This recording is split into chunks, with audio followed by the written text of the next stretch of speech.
स्वागत है आपका YouTube चैनल पर। इस वीडियो में हम डिस्कस करेंगे पंप के बारे में। इस वीडियो में हम कि पंप क्या होता है, ये इंटरव्यू पॉइंट ऑफ व्यू से बहुत इंपॉर्टेंट टॉपिक है क्योंकि इसका यूज ही बहुत ज़्यादा है। छोटी से लेकर बड़ी बड़ी इंडस्ट्रीज में, रिफाइनरी और पेट्रोकेमिकल इंडस्ट्रीज में, वाटर मूवमेंट में और केमिकल प्रोसेसिंग में, जहाँ हमें लार्ज वॉल्यूम ऑफ फ्लूइड को मैनेज करना होता है, वहाँ हम पंप का यूज़ करते हैं।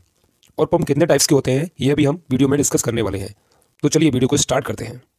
पंप एक मैकेनिकल डिवाइस है जो मैकेनिकल एनर्जी को हाइड्रोलिक एनर्जी में कन्वर्ट करता है।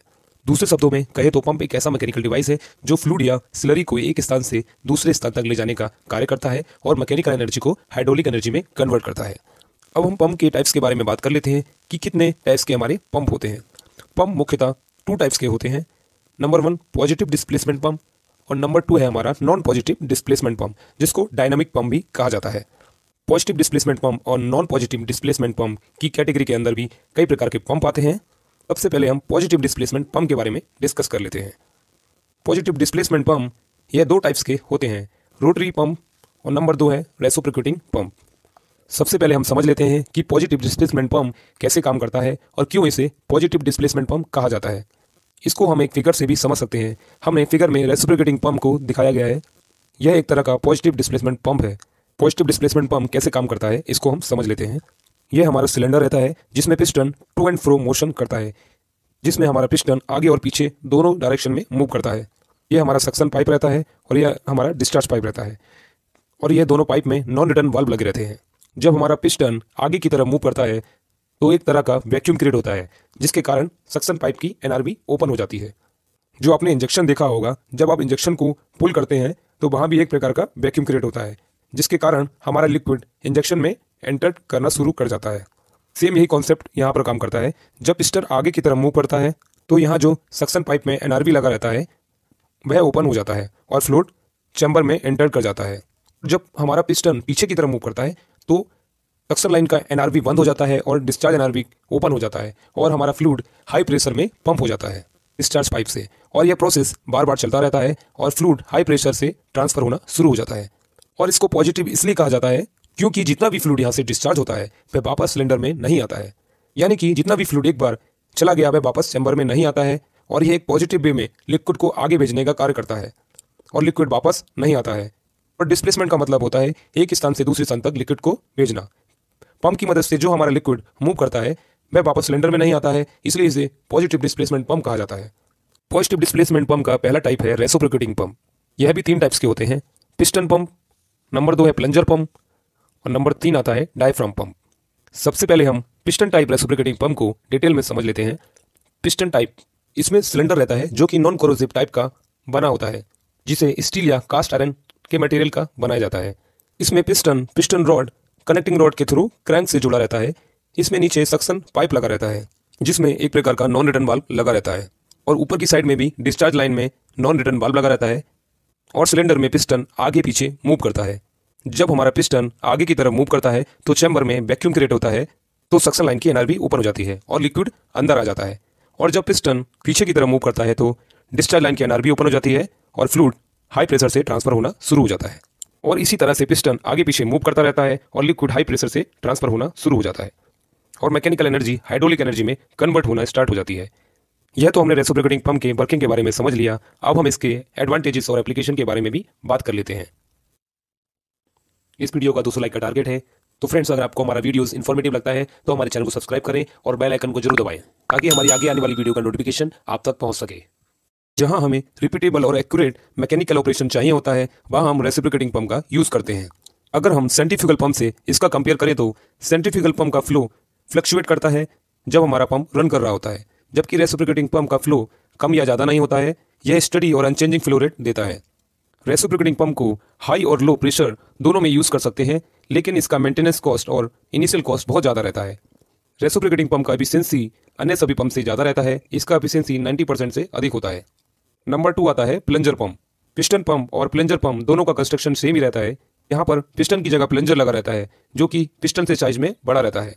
प्लंजर पंप को पिस्टन पंप से कंपेयर करें तो पिस्टन पंप में सील रहता है वो पिस्टन से अटैच रहता है और जब भी हमारा पिस्टन मूव करता है तो हमारा साथ साथ सील भी मूव करता है।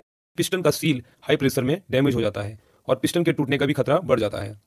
जबकि जो प्लंजर पंप रहता है उसमें जो हमारा सील रहता है वो स्टेशनरी रहता है, यानी कि वो प्लंजर के साथ में मूव नहीं करता है। और ये साइज में भी बड़ा होता है और इसका स्ट्रेंथ भी ज़्यादा होने के कारण यह हाई प्रेशर में टूटता नहीं है। इसलिए हम प्लंजर पंप को हाई प्रेशर के लिए यूज़ करते हैं। रेसिप्रोकेटिंग पंप को हम हैंड पंप के एग्जाम्पल से भी आसानी से समझ सकते हैं। इसमें यह हमारा पिस्टन रहता है और यह हमारा रॉड रहता है। यहाँ भी सक्शन और डिलीवरी लाइन में नॉन रिटर्न वाल्व लगे रहते हैं। जब हम नल को चलाते हैं तब हमारा पिस्टन ऊपर की तरफ मूव करता है, तो यहाँ एक प्रकार का वैक्यूम क्रिएट होता है, जिसके कारण सक्शन वाल्व ओपन हो जाता है और पानी अंदर आ जाता है। और जब हमारा पिस्टन नीचे की तरफ मूव करता है तब सक्शन वाल्व बंद हो जाता है और डिस्चार्ज वाल्व खुल जाता है और पानी बाहर आने लगता है। नंबर 3 आता है diaphragm pump. Positive displacement pump में सबसे ज़्यादा यूज़ होने वाला पंप है, क्योंकि ये बहुत सारे फ्लूइड को हैंडल कर सकता है, जैसे फ्लेमेबल, टॉक्सिक, एब्रेसिव और कोरोसिव फ्लूइड। इसको मेम्ब्रेन पंप भी कहा जाता है। इसमें जो हमारा डायफ्राम रहता है वो रेसिप्रोकेटिंग मोशन करता है। डायफ्राम थर्मोप्लास्टिक या रबड़ का बना रहता है। डायफ्राम पंप बहुत ज़्यादा विस्कस फ्लूइड को हैंडल कर सकता है और इसकी एफिशिएंसी भी 97% तक रहती है। यह भी कई टाइप्स के होते हैं, पर हम जो बात करेंगे वह एयर ऑपरेटेड डायफ्राम पंप है, जो इसे ज़्यादा यूज़ किया जाता है पॉजिटिव डिस्प्लेसमेंट पंप की कैटेगरी में। एयर ऑपरेटेड डायफ्राम पंप में सील ऑयल और लुब्रिकेशन की जरूरत नहीं पड़ती है और जो हमारा डायफ्राम होता है वो एयर से मूवमेंट करता है। अब समझ लेते हैं एयर ऑपरेटेड डायफ्राम पंप के बारे में, जिसे एओडी पंप भी कहा जाता है। इसके अंदर दोनों साइड में डायफ्राम लगा रहता है। इसके बीच में एयर डिस्ट्रीब्यूशन सिस्टम लगा रहता है। इसमें किसी प्रकार की मैकेनिकल सोर्स की जरूरत नहीं पड़ती है, क्योंकि यह एयर से ऑपरेट होता है। जब एयर इनलेट करती है तब एक साइड के डायफ्राम को प्रेस करती है और दूसरे साइड में वैक्यूम क्रिएट हो जाता है। इसमें चारों साइड में सक्शन और डिस्चार्ज लाइन में एनआरबी वाल्व लगे रहते हैं। जब वैक्यूम क्रिएट होता है तब हमारा नॉन रिटर्न वाल्व खुल जाता है और लिक्विड चैम्बर में आ जाता है। जब डायफ्राम एयर से दूसरी साइड में पुश होता है तो यहाँ डिस्चार्ज एनआरबी ओपन हो जाती है और लिक्विड डिलीवर हो जाता है। नंबर 2 आता है रोटरी पंप। यह भी 3 टाइप्स के होते हैं, gear pump, Ben pump and screw pump. सबसे पहले हम गियर पंप के बारे में डिस्कस कर लेते हैं। इसमें गियर के मैसिंग से फ्लूइड को पंप किया जाता है। इसमें एक गियर ड्रिवन शाफ्ट से कनेक्टेड रहता है, जबकि दूसरा गियर फ्री रहता है, जैसा कि आपको फिगर में दिखाया गया है। फ्री गियर अपोजिट डायरेक्शन में मूव करता है और दोनों गियर के माध्यम से मैच में रहते हैं। जब एक गियर घूमना स्टार्ट करता है तो दूसरा गियर भी अपोजिट डायरेक्शन में घूमना स्टार्ट कर देता है, जैसा कि फिगर में दिखाया गया है। यहाँ बर्नौली थ्योरम अप्लाई होती है, जिसके अकॉर्डिंग अगर वेलोसिटी ज़्यादा रहती है तो वहाँ प्रेशर कम रहता है। गियर हाई वेलोसिटी से रोटेट होता है और यहाँ पर लो प्रेशर जोन क्रिएट होता है, यानी कि यहाँ पर वैक्यूम क्रिएट होता है। यहाँ पर लिक्विड इनलेट करता है और गियर के मैसिंग से निकलता हुआ डिलीवर हो जाता है। गियर पंप का यूज़ हाई विस्कस फ्लूइड को हैंडल करने के लिए किया जाता है, जैसे प्लास्टिक, पेंट ऑयल, सोप इत्यादि। गियर पंप का use low pressure hydraulic system में किया जाता है। नंबर 2 आता है स्क्रू पंप। स्क्रू पंप और गियर पंप दोनों का वर्किंग सेम ही रहता है, जैसा कि नेम से ही क्लियर है। स्क्रू पंप में स्क्रू का यूज़ किया जाता है लिक्विड को डिस्चार्ज करने के लिए। इसमें भी एक स्क्रू ड्रिवन शाफ्ट से कनेक्टेड रहता है, जबकि दूसरा स्क्रू फ्री मूवमेंट करता है। जहां हमें हाई फ्लो रेट का रिक्वायरमेंट होता है वहां हम स्क्रू पंप का यूज़ करते हैं। थर्ड आता है हमारा बेन पंप। जहां हमें एक प्लेस से दूसरे प्लेस पर हाई प्रेशर से फ्लूइड को भेजना होता है वहां हम बेन पंप का यूज़ करते हैं। बेन पंप को हाइड्रोलिक पंप की तरह यूज़ किया जाता है। बेन पंप का यूज़ ऑटोमोबाइल में पावर स्टीयरिंग में किया जाता है। एयर कंडीशन में भी बेन पंप का यूज़ देखने को मिल जाता है। अब हम पंप की वर्किंग को समझ लेते हैं। इसकी आउटर बॉडी को केसिंग बोलते हैं, जिसका फिगर हमने दिखाया हुआ है। बीच वाले पोर्शन जो कि डिस्क के आकार का दिख रहा है, इसको रोटर बोलते हैं। रोटर की शाफ्ट किसी मैकेनिकल या इलेक्ट्रिकल सोर्स से कनेक्टेड रहती है। रोटर्स में बेन लगे रहते हैं। जैसे ही रोटर घूमता है और बेन भी घूमने लगता है। रोटर की हाई स्पीड के कारण यहाँ लो प्रेशर क्रिएट होता है और वैक्यूम की वजह से फ्लूइड अंदर इनलेट हो जाता है और इसको हाई प्रेशर से डिलीवर कर देता है डिस्चार्ज पोर्ट से। अभी हमने जो डिस्कस किया वो पॉजिटिव डिस्प्लेसमेंट पंप था कि ये कैसे काम करता है और ये कितने टाइप्स के होते हैं। तो फ्रेंड्स, आगे आने वाली नई वीडियो में हम पंप के सभी टाइप्स को अलग अलग वीडियो में डिस्कस करेंगे कि ये कैसे काम करता है और उसके पार्ट्स के बारे में भी हम जानेंगे। इस वीडियो में हम पंप के ओवरव्यू को समझ रहे हैं कि ये कैसे काम करता है। तो चलिए अब हम स्टार्ट करते हैं नॉन पॉजिटिव डिस्प्लेसमेंट पंप के बारे में। ये भी 2 टाइप्स के होते हैं। नंबर 1 है सेंट्रीफ्यूगल पंप और नंबर 2 आता है हमारा एक्सियल पंप। सेंट्रीफ्यूगल पंप सभी इंडस्ट्री में सबसे ज़्यादा यूज होने वाला पंप है। सेंट्रीफ्यूगल पंप सेंट्रीफ्यूगल फोर्स के कारण मैकेनिकल एनर्जी को प्रेशर एनर्जी में कन्वर्ट करता है। सेंट्रीफ्यूगल एक्शन के कारण यहाँ प्रेशर ट्रांसफर होता है, इसलिए इसे सेंट्रीफ्यूगल पंप बोलते हैं। अब हम समझ लेते हैं कि कैसे ये काम करता है। ये जो आपको फिगर में दिख रहा है ये केसिंग है। केसिंग भी 2 टाइप्स की होती हैं। नंबर 1 वॉल्यूट केसिंग और नंबर 2 आता है सर्कुलर केसिंग। ये जो आपको फिगर में दिख रहा है यह वॉल्यूट टाइप की केसिंग है। सर्कुलर केसिंग में बेंस लगे रहते हैं, जिसे डिफ्यूजर भी बोलते हैं। केसिंग का क्या काम होता है इसको हम समझ लेते हैं। केसिंग फ्लूइड की काइनेटिक एनर्जी को प्रेशर एनर्जी में कन्वर्ट करता है। यह जो आपको राउंड शेप का पार्ट दिख रहा है यह इम्पेलर होता है, जिसके अंदर सीरीज ऑफ ब्लेड्स लगे रहते हैं। इम्पेलर का मेन काम होता है जब ये रोटेट करता है तब ये फ्लूइड की एनर्जी को काइनेटिक एनर्जी में कन्वर्ट कर देता है और फिर केसिंग काइनेटिक एनर्जी को प्रेशर एनर्जी में कन्वर्ट कर देती है और फिर हमारा फ्लूइड हाई प्रेशर पर ट्रांसफर होना शुरू हो जाता है। आप फिगर में देख पा रहे होंगे ये हमारी सक्शन पाइप रहती है और ये हमारा डिलीवरी पाइप रहती है। सक्शन लाइन में स्टेनर लगा रहता है जो कि फ्लूइड से कचरा रिमूव करने का कार्य करता है और ये पंप को फ्रेश फ्लूइड को भेजता है। ये हमारा इम्पेलर रहता है और ये हमारा इम्पेलर की आई रहती है। जब हम मोटर को ऑपरेट करते हैं तब हमारा शाफ्ट घूमना स्टार्ट हो जाती है।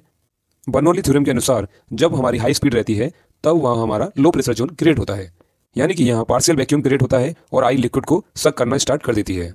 जब शाफ्ट घूमती है तब इम्पेलर भी घूमता है, तब हमारा लिक्विड सेंट्रीफ्यूगल फोर्स के कारण सेंटर से बाहर की तरफ मूव करना शुरू कर देता है और केसिंग काइनेटिक एनर्जी को प्रेशर एनर्जी में कन्वर्ट कर देता है। जब भी हम पंप को स्टार्ट करते हैं तब हम इनलेट वाल्व को ओपन रखते हैं और डिस्चार्ज वाल्व को क्लोज रखते हैं। यह बहुत ध्यान में देने वाली बात है। सक्शन और डिस्चार्ज लाइन में प्रेशर गेज दिए रहते हैं। अब हम इम्पेलर के ब्लेड के डिजाइन के बारे में भी समझ लेते हैं। इम्पेलर के ब्लेड भी कई प्रकार के होते हैं, फॉरवर्ड ब्लेड, बैकवर्ड ब्लेड और रेडियल ब्लेड। बैकवर्ड ब्लेड का एफिशिएंसी फॉरवर्ड और रेडियल ब्लेड से ज़्यादा रहता है, इसलिए बैकवर्ड ब्लेड का पंप में ज़्यादा यूज़ किया जाता है। और इम्पेलर की बात करें तो इम्पेलर भी 2 टाइप्स के होते हैं, ओपन इम्पेलर और दूसरा आता है हमारा क्लोज इम्पेलर। ओपन इम्पेलर में भी 2 टाइप्स आते हैं, सेमी ओपन और फुली ओपन। सेमी ओपन में ब्लेड के पीछे प्लेट लगा रहता है, जबकि फुल्ली ओपन में इस तरह से कास्टिंग किया जाता है कि सिर्फ आपको प्लेट ही नजर आएगा। और नंबर 2 आता है क्लोज इम्पेलर। यह पूरी तरह से कवर्ड रहता है। यह आपको सिर्फ टॉप से देखने से ही समझ में आएगा कि यह हमारा क्लोज टाइप का इम्पेलर है। नॉन पॉजिटिव डिस्प्लेसमेंट पंप की कैटेगरी में दूसरा टाइप्स आता है एक्सियल पंप। एक्सियल पंप में जो सक्शन रहता है वह इम्पेलर के पेलर में होता है। एक्सियल पंप में फ्लूइड इनलेट और आउटलेट दोनों ही इम्पेलर के पेलर डायरेक्शन में होते हैं। पंप के इम्पेलर में 3 से 4 ब्लेड लगे रहते हैं। पंप के ब्लेड को इस तरह से डिजाइन किया जाता है कि पंप फ्लूइड को एक्सियली डिस्चार्ज करता है, जो कि इम्पेलर के पेलर डायरेक्शन में रहता है। पेलर अलाइनमेंट होने के कारण जब हम फ्लूइड को पंप करते हैं तब इम्पेलर के ब्लेड पर बहुत ही कम प्रेशर क्रिएट हो पाता है। एक्सियल पंप को हाई फ्लो रेट और लो प्रेशर एप्लीकेशन में यूज किया जाता है। अगर आपको वीडियो पसंद आया तो वीडियो को लाइक करें, शेयर करें और हमारे चैनल को सब्सक्राइब करें ताकि आगे आने वाली वीडियो का नोटिफिकेशन आप तक पहुंच सके। वीडियो को लास्ट तक देखने के लिए बहुत बहुत धन्यवाद।